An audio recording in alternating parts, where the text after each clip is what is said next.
안아주시죠. 그래.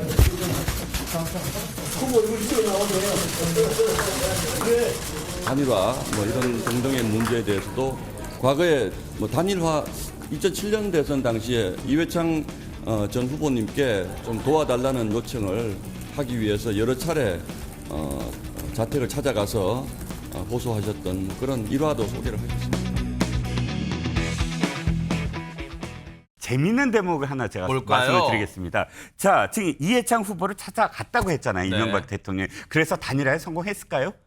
성공 못했습니다. 그때 못했어요? 이해창 후보 제3 후보로 나왔습니다. 그러네요. 300만 기억나네. 표를 가져갔습니다. 아하. 그렇지만 워낙에 당시에 이명박 후보가 500만 표 차이로 정동영 후보를 그랬었죠. 제쳤기 때문에 맞아요. 네. 그 300만 표가 사실은 별로 그렇게 의미가 없게 된 거예요. 그러면 이 얘기를 왜 했을까요? 네. 이명박 대통령은 이걸 얘기한 거예요. 뭘까요? 진정성을 보여라. 네? 만약 안 되더라도 좋다. 김문수 후보가 적극적으로 찾아가서 이렇게 한다면 표를 낼 때 이 사람은 그래도 이렇게 단일화에 열심히 했는데 이 사람을 찍어줘야지라는 마음을 들게 할 거다. 물론 단일화하면 좋지만 네. 단일화가 안 되더라도 자기처럼 열심히 진정성을 보여라. 이 뜻으로 해석이 가능합니다. 그런 메시지도 품고 있을 것이다. 그러면 김문수 후보가 진짜 저 조언을 듣고 이준석 후보를 찾아간다고 한들 이준석 후보가 아이고 어서 오세요. 기다리고 있었습니다. 문 여줄까요? 오늘 이런 얘기를 했습니다. 이준석 후보가 얘기 들어보시고 이어가 보도록 하겠습니다. 국민 여러분, 결단의 시간입니다. 어둠이 물러나니 해가 뜨는 것이 아니라 해가 뜨기 때문에 어둠이 물러나는 것입니다. 겨울이 물러나서 봄이 오는 것이 아니라 봄이 차올라서 겨울을 밀어내는 것입니다. 어둠이 편이 된 햇볕은 어둠을 밝힐 수가 없습니다. 이재명은 세상을 바꿀 수 없습니다. 오늘 밤 마지막 TV 토론을 보시면 판단은 더욱 분명해질 것입니다. 이준석에게 압도적 지지를 몰아주십시오. 반드시 승리해서 보답하겠습니다. 감사합니다. 얘기 들어보면은 전혜연 평론가님 보수 진영의 단일화는 이미 물 건너간 거 아니에요? 완전 안 하겠다는데 이제. 이준석 후보가 단일화를 안 하겠다는 것은 나로 해주면 좋다 이 말을 돌려서 했다라는 해석도 가능한 거죠. 김문수 후보가 사퇴하고 개혁신당의 이준석 후보 나로 단일해달라 이런 의미를 담고 있는 것이 아닌가 해석이 되는데요. 다만 중요한 것은 두 후보가 단일화했을 경우에 이것이 시너지 효과가 나느냐. 최근까지의 조사를 보면 시너지 효과가 나기보다는 오히려 이탈할 가능성도 점쳐지고 있는 상황입니다. 네. 그런 점을 염두에 두고 말한 것으로 보이고요. 네. 다만 늘 우리가 말하는 것이 이 정치가 생물이잖아요. 네. 정말 오늘 밤에라도 어떤 단일화가 될지 한쪽이 어떤 입장을 낼지 그건 알 수 없는 거고요. TV 토론에서 깜짝 이벤트 하는 거 아니냐 이런 전망도 일각에서 나오거든요. 일단 상황을 좀 더 지켜봐야겠습니다. 그래요? 이러다 보니까 하도 이준석 후보가 단일화에 완강하게 나오다 보니까 국민의힘 내부에서는 단일화 관련해서 묘한 기류 변화가 감지되고 있다고 합니다. 얘기 들어보시고 이어가 보도록 하겠습니다. 하여튼 국민의 민심이 판단할 것으로 보고 열심히 민심에 호소하고 있습니다. 단일화에 대해서 저희가 여러 번 말씀을 드린 바가 있는데 개혁신당에서 단일화할 생각이 없다라는 입장을 계속 밝힌다면 저희도 그 뜻을 존중할 필요가 있다고 생각이 들고요. 저희는 3자 구도에도 김문수 후보가 이길 수 있다는 확신이 있습니다. 이종근 평론가님, 어제 이 시간에 뉴스파이터에서 김용태 비대위원장 얘기 어떤 걸 전해드렸냐면 이제 단일화 아예 전제 조건 깔고 개혁신당 그래요. 단일화 조건 얘기하세요. 우리가 받아들이게 이랬단 말이에요. 근데 지금 단일화 별로 생각이 없다는 듯이 얘기하네요. 그런데 이것도 3년 전을 돌아보시면 네. 이게 액면 그대로 믿을 수 있을 것인가를 생각하실 겁니다. 3년 전에 네. 투표일 일주일 전, 그러니까 오늘이랑 똑같아요. 그래요? 그때 당시에 안철수 후보와 윤석열 후보가 각각 안철수 후보 나는 다시는 후보 단일화 안 한다. 난 끝까지 갈 것이다. 약간 성대모사 하신 거예요, 지금? 아니, 안 비슷했죠. 예. 네네. 그렇게 주장을 했고 또 윤석열 후보 측에서는 단일화 안 해도 우리가 이긴다라고 발표를 했거든요. 네. 그런데 그 다음 날, 즉 6일 전에 네. 전격 단일화가 성공했거든요. 오. 그러니까 단일화 직전이 사실은 가장 서로 간에 비난을 하거나 비판을 네. 하는 그런 날입니다. 그만큼 물론 지금 진정성 있게 단일화 안 할 수도 있죠. 네. 하지만 3년 전에도 똑같았다. 오늘 그러니까 7일 전에 자강론이 나오고 한쪽에서 절대 단일화 안 한다. 그런데 아직 내일까지 좀 지켜봐야 된다. 그래요? 겁니다. 여지는 남겨놨어요. 네. 그런가 하면 후보 간 단판에 의한 단일화든 아니면 사전투표와 본투표를 통한 유권자의 투표에 의한 단일화 효과든 이건 반드시 해야 한다. 이런 목소리가 있어요. 얘기 들어보시고 이어가 보도록 하겠습니다. 이 남은 일주일 동안 그동안 하지 못한 당의 자정 노력, 윤석열 대통령의 13 비상계엄에 대한 정치적 책임을 지는 처절한 몸부림이 이 일주일 동안 보여줘야 된다. 그러면 그 처절한 몸부림을 하면 단일화가 안 되더라도 자연스럽게 표에 의한 단일화도 될 수 있다. 그렇게 되면은 예. 단일화라는 것은 예. 뭐 선거 전날이라도 극적으로도 뭐 될 수도 있는 거고, 또 수도권 이 중도 네. 무당층들도 이재명 씨 민주당 후보의 절대 권력이 지금 쏠리는 부분에 대해서 걱정하지 않을 국민이 누가 있어요? 김성태 위원장의 저 주장을 박성배 변호사님은 어떻게 받아들이세요? 어떻게 보세요? 비상계엄에 대한 처절한 반성이 선행되면 중도층의 지지를 끌어낼 수 있다. 그 취지는 좋지만 일주일의 단기간 내에 그 조치가 가능할지 의문입니다. 특히 중도층의 지지를 끌어낼 정도의 조치라면 이른바 친윤으로 거론되는 인사들이나 비상계엄에 반대하지 않은 인사들이 동반, 대거 퇴진하는 정도의 조치가 이루어져야 할 터인데 기존 지지층 이탈을 우려할 수밖에 없는 입장에서 그와 같은 조치가 이루어질지 상당히 의문입니다.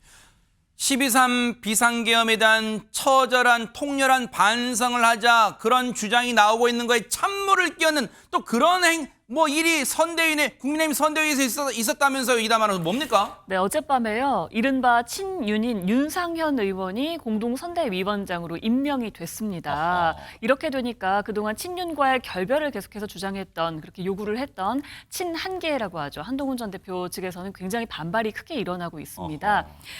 특히 어제 같은 경우에는 한동훈 전 대표가 김문수 후보의 유세차에 올라서 손도 잡고요. 그렇죠. 유세를 굉장히 했잖아요. 네. 그런데 이게 뒤통수 맞은 거 아니냐 이런 얘기가 나올 정도입니다. 조경태 공동선대위원장 같은 경우에는요. SNS에 이런 식으로 간다면은 선거운동 중단한다라고까지 얘기를 했습니다. 윤상현 의원이 공동선대위원장에 임명된 것 즉각 철회하라라면서 이는 파면된 윤 전 대통령을 임명한 것이나 마찬가지다. 선거 포기를 선언한 것과 같다라면서 왜 하필 선거 막바지에 이런 무리수를 두는지 그 의도가 궁금하다라고 비난을 했습니다. 친한계가 단체로 반발을 하면서 중간에 오늘 임명 철회 소식이 잠깐 들려오긴 했는데요. 그래요? 그 선대위에서 일단 사실이 아니라고 부인했습니다. 그래서일까요? 이종근 평론가님, 사실 한동훈 전 대표 어제도 오후에 뉴스파이트 직전에 김문수 후보 지원 유세 직접 단상에 같이 오르는 모습 저희가 보여드렸는데 오늘은 그러면 어디 갔을까? 저희 뉴스파이트 제작진이 원래 한동훈 전 대표는 선대위에 소속되어 있지 않기 때문에 개인 SNS로 일정 알렸잖아요. 근데 오늘은 한 줄도 없는 거예요. 그래서 뭐 잘못됐나? 그래서 출입기자한테 물어보고 했는데 모른다는 거예요. 혹시 윤상현 의원을 공동선대위원장 임명하는 데 대한 반발 뭐 그런 거예요? 오늘 일정이 없네요, 지금.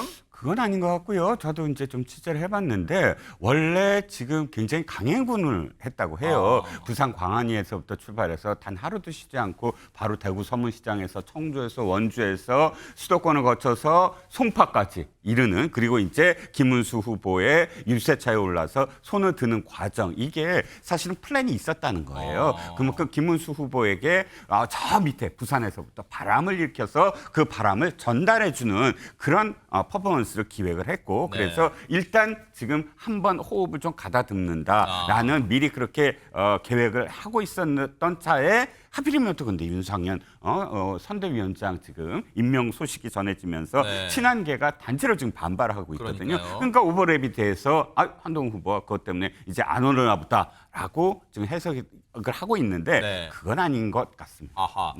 저는 아버지에 이어 2대째 민주당 당원이었습니다. 민주당에서 의무를 다하며 성장했고 기회를 누렸습니다. 그렇지만 법치주의와 민주주의를 파괴하는 괴물 독재국가의 길까지 동행할 수는 없다고 저는 결론지었습니다. 김문수 후보와 저는 괴물 독재국가 출현을 막고 새로운 희망의 제7공학을 준비하는데 각자의 방식으로 협력하자는데 원칙적으로 합의했습니다. 그래서 저는 저의 한 표를 그에게 주기로 했습니다. 오늘의 김문수, 이낙연 두 분의 모습을 보면서 공도동망이라는 한 단어가 떠올랐습니다. 한 길에서 함께 망한다는 뜻입니다. 김문수 후보와 결합해서 본격적인 내란 세력의 일원이 된 이낙연 전 대표는 이제 본인이 일관되게 젊은 시절부터 추구했던 사쿠라 행보의 끝을 대단원을 이뤘습니다. 놀랐다기보다는 씁쓸하다라는 표현이 맞을 것 같습니다. 사실 이낙연 지금 다른 당에 계시죠. 네. 새로운 민주당의 상임 고문인데 네. 어떤 인물인가? 바로 민주당을 통해서 정말 꽃길을 걸었던 정치인으로 꼽힙니다. 민주당 출신으로 국회의원을 했고 도지사를 했고 총리를 했고 당대표를 했습니다. 그런 사람이 과거에 탈당한 것도 사실 논란이 있었는데 네. 지금 민주당에서 비판하는 내란 세력, 내란 옹호 세력과 손을 잡았다는 것이 네. 많은 사람들에게는 큰 실망감을 주고 있다. 이런 표현이 좀 적절할 것 같은데요. 네. 문재인 정부 출신들이 만든 정책연구포럼 사이제에서는 오늘 이낙연 이 고문을 제명한다 이렇게 밝혔습니다. 그 이유는요. 제가 말씀드렸듯이 반헌법적 비상계엄에 책임이 있고 그것을 옹호하는 듯한 세력과 손을 잡는 것이 맞느냐 이런 강한 비판의식을 그대로 드러낸 것으로 보입니다. 네.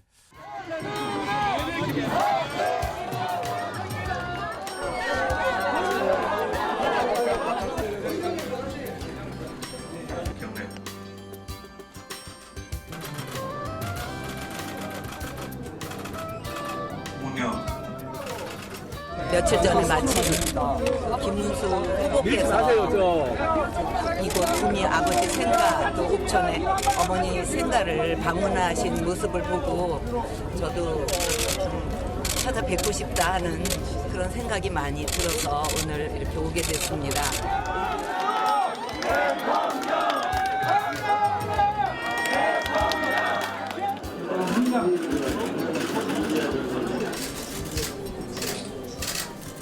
생전에 항상 검소하셨고 또 이렇게 스스로를 절제 많이 하셨어요. 그래서 어느 날 문득 엄마는 이렇게 자제해 이렇게 말씀하시던 모습도 이렇게 떠오르고요. 그런 거를 그러니까 막 이렇게 밀려오듯이 생각이 많이 나는 어머니 생각입니다. 지금 물론 자식된 도리로서 부모의 뭐 생가 뭐 방문할 수는 있죠. 근데 이제 이종근 평론가님, 네. D-7 일주일 남겨놓고 이 시점 뭔가 메시지를 담고 있는 거예요. 어떻습니까? 그렇습니다. 박근혜 전 대통령이 하루에 두 부친과 모친 생각에 간 거 처음이래요. 선거 기간이 있잖아요. 그렇다면 한번 보시자고요. 대구에서는 어떤 말씀을 하셨죠? 김문수 후보가 부친과 모친의 생가에 다녀와서 나도 찾아뵙게 됐다. 이렇게 김문수 후보를 언급을 해요. 일부러. 그래서 저는 그 언급을 하면서 약간 지금 TK의 민심이 좀 흔들렸다라는 보도들이 나오고 있는데 그거를 좀 다잡는데 본인이 좀 도움을 주는 그런 전략이 아니었을까 싶고요. 옥천의 유경수 여사 생가에서는 네. 절제 얘기가 나옵니다. 실제로 지금 당시 유경수 여사가 이런 일화가 있어요. 뭔데요? 자신한테 오는 특활비들을 아예 그 비서관한테 이거는 누구한테 줘라, 누구한테 줘라. 그 누구가 뭐냐면 사회에 진짜 소외된 사람들, 소방관 어머니의 사연이라든지 뭐 이런 경찰관이 있는데 신혼부부인데 방이 없어서 시아버지와 함께 사는데 야근을 하면 이 며느리가 아궁이 옆에서 그렇죠. 잡고 있대요. 왜냐하면 시아버지와 둘이 있으니까 불편하니까. 그러면 자신 특활비에서 그걸 떼서 전세방 하나 더 얻게 한다든지. 그런데 박근혜 영의 딸 박근혜 씨가 하와이에 그 대통령과 함께 어떤 순행을 하는데 거기에는 어떤 옷을 줬냐면 자기가 입고 있던 한복을 줄여서 줬다는 거예요. 그런 검소함과 절제를 왜 얘기했을까요? 지금 영부인 리스크들이 나오잖아요. 그리고 그러니까 후보의 배우자의 리스크도 얘기 나오잖아요. 그러니까 이렇게 유경수 여사의 어떤 일화를 이야기하면서 이것도 도움을 주려고 하는 게 아니냐라는 겁니다. 대구 경북에서 사실 박성배 변호사님 최근에 각종 여론조사를 보면 이재명 후보가 3년 전보다는 대구 경북에서 지지율이 조금 올랐다더라 이제 그런 것도 있잖아요. 그러면 실제 박근혜 전 대통령이 어떤 행보에 나서면 대구 경북의 민심이 영향을 좀 받긴 받습니까? 어떻습니까? 사실 박근혜 전 대통령의 TK에서의 영향력은 지금도 남아 있습니다. 그렇지만 그 영향력은 자신의 대통령 당선 전이나 대통령 재직 시에는 상당했던 반면 현재는 전 대통령이자 특히 파면된 대통령이라 일정한 한계가 있는 것 같습니다. 결국 박 전 대통령의 행보는 딱히 김문수 후보에게 해가 되지 않고 오히려 일정 부분 도움이 될 것은 자명해 보입니다. 그렇지만 그 영향력과 도움이 되는 정도가 대선 판세 전체에 영향을 미칠 정도인지는 사실 의문입니다. 사진 한번 찍으세요. 자, 이 선물은 상주의 명물 꽃감입니다. 꽃감. 전달하고 있습니다. 시원한 국정 운영을 당부하는 나주 배입니다. 두 후보가 나란히 뭐 이재명 후보도 그렇고 김문수 후보도 그렇고 그 지역 유세 현장 방문했던 그 지역의 특성을 받았나 봐요, 박주희 변호사님. 근데 이걸 저희가 왜 영상으로 선물 받아서 좋겠다, 배 아프다 뭐 그런 거예요. 왜 보여드린 거예요? 그게 아니라요. 보시는 것처럼 원래 지역 유세 가면 지지자들이 오셔가지고 이게 지역 특산품입니다라고 하면 저렇게 선물을 주잖아요. 네. 근데 이렇게 저렇게 특산품을 받는 것도 이제는 조심을 해야 될 것 같습니다. 왜냐하면 지금 특산품을 두고 후보들끼리 지금 고발전까지 갔거든요. 네? 방금 보신 것처럼 24일에 이 김문수 후보가 경북 상주에 있는 유세 현장을 찾아갔고요. 거기서 곡감을 받습니다. 그리고 또 17일에는 이재명 후보가 이 나주에 가서 배를 건네받았는데요. 이거에 대해서 지금 민주당 선거대책위원회가 정치자금법에서 규정되지 않은 방법으로 이 김문수 후보가 곡감을 받았다라고 하면서 김문수 후보를 경찰에 고발을 했습니다. 여기에 대해서 국민의힘 선거대책위원회에서는 이재명 후보도 17일에 나주에 가서 배를 받지 않았느냐. 그리고 배 말고도 뭐 스케이트보드도 받았다라고 하면서 내로남불 아니냐. 내로남불 아니냐라고 비난을 했습니다. 근데 이제 민주당에서 또 여기에 맞받아쳐서 이재명 후보는 받았던 물품 일부 돌려주고 일부는 대금을 지급을 했기 때문에 전혀 문제가 없다라고 반박을 했고요. 또 국힘에서도 이 김문수 후보에게 전달된 곡감은 지역 특산품이라서 돌려줬다라고 지금 이렇게 해명을 하고 있습니다. 그러면 뭐 우리 또 박주희 변호사님 법률가시니까 물론 이제 물론 선관위의 유권 해석도 필요한 부분이긴 한데 법적으로 선거법이라는 게 있으니까 법적으로 보면 이게 논란될 소지가 선거 끝나고도 지금 당장은 뭐 시시비 가리기 어렵다고 치더라도 선거 끝나고도 지금 이 곡감 뭐 나주배 받은 거 뭐 민주당에서 돌려줬다고 하지만 이게 논란될 소지가 있어요? 어떻습니까? 뭐 이게 법적으로 형식적으로만 따지면 정치자금법상 이런 정치자금이나 후원금이나 이런 기부금이나 선물 같은 경우는 법에서 정해진 규정에 따라 받아야 되기 때문에 사실 이렇게 현장에서 받는 것도 그게 소액이라고 하더라도 사실상 문제는 될 수는 있습니다. 근데 다만 처벌로 이어질 수 있겠느냐라는 부분에 대해서는 사실상 정치자금법 위반에 대한 고의성이라든지 아니면 통상적으로 이게 소액이기 때문에 이런 부분이 과연 처벌할 정도까지 이르렀느냐 이런 부분에 대해서는 다툼이 있을 것으로 보입니다. 그러면요. 받는 행위 자체가 문제될 수 있는 거예요. 아까 민주당 측에서는 우린 돌려줬어. 돌려주면 게임 끝나는 뭐 괜찮은 거예요. 어떻게 되는 겁니까? 그게 사실은 정치자금법에서 금지하고 있는 것은 이거를 무상으로 선물을 받거나 아니면 법에서 정하지 않은 방법으로 후원을 받거나 기부를 받는 걸 금지하기 때문에 이거에 대해서 뭔가 경제적으로 이 부분에 대해서 지불을 했다라고 하면 후원도 아니고 선물도 아니고 기부도 아니기 때문에 사실상 문제가 없다라는 반응이 하는 겁니다. 네. 어쨌든 지금 후보들이 각 정말 주위에 또 주의를 하고 이른바 몸살이기를 하고 있는데 영상 좀 보시고 이어가 보도록 하겠습니다. 자, 이게 진한 홍삼이라는데 이거 제가 받으면 안 되게 돼요. 아니요, 괜찮아요. 법에 안 되게 돼요. 싸요, 싸. 저 2만 원도 안 가. 이거를 제가 받으면 또 재판 받으러 가요. 징역 5년. 아니야, 절대 그런 거 걱정.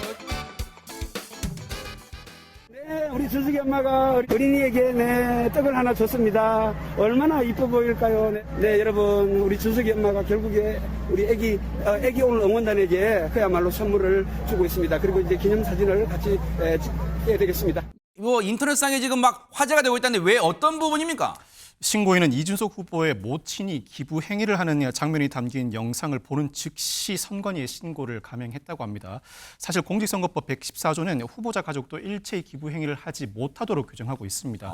곧바로 조사에 착수한 선관위 이 후보 측에 답변을 요청했고 이 후보 측은 대선 후보 1차 토론이 있던 날 방송국 주변에 지지자들이 와서 응원전을 펼쳤다. 그때 늦은 시간까지 부모와 함께 온 아이가 있어서 이 후보의 어머니가 고마움의 표시로 떡을 하나 준 것이고 네. 법 위반인지도 모르고 줬다고 해명했습니다. 네. 결국 선관위는 다른 사람들에게도 나눠준 것이 아닌데다가 네. 선거권이 없는 어린아이 한 명에게 준 만큼 경미한 사안이라고 판단했고 네. 다만 선거법 위반 사항이라는 점을 전달했고 네. 재발 방지도 약속받았다고 설명했습니다. 아.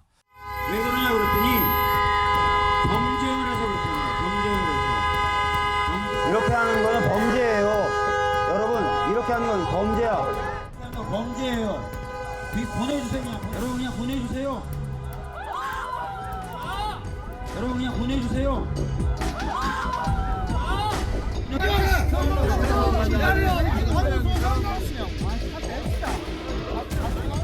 아니 우리가 뭐인데요? 나오라고 한 것만인데.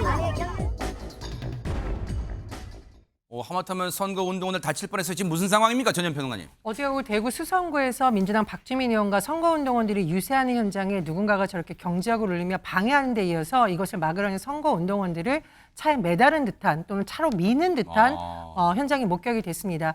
물론 정책으로 다른 생각을 할 수는 있습니다만 저렇게 선거운동을 방해하는 행위는 분명히 범법 행위이며 자칫해서 만약 선거운동원들이 크게 다쳤다면 가중처벌될 수 있습니다. 이런 문화 반드시 근절돼야겠습니다.